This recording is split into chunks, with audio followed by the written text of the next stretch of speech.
भेला बारामतीत सुप्रिया सुळेंविरोधात सुनेंद्र पवारांना उभं करणं ही चूक होती. उपमुख्यमंत्री अजित पवार यांची कबुली.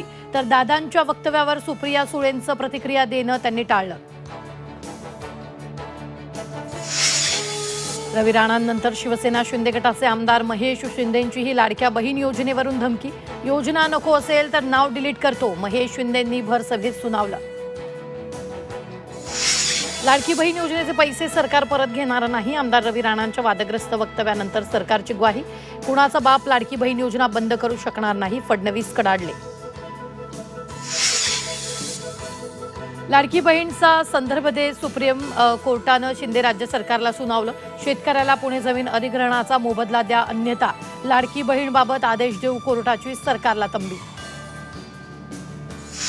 विधानसभा निवडणूक दिवाळीनंतरच होणार असल्याची सूत्रांची माहिती. ऑक्टोबर महिन्यात आचारसंहिता लागू होण्याची शक्यता. नगराध्यक्षपदाचा कालावधी 2.5 वर्षाऐवजी 5 वर्ष होणार. तर मराठवाड्यातील खालसा जमीन वर्ग 1 करणार. राज्य मंत्रिमंडळाच्या बैठकीत 3 महत्त्वाचे निर्णय.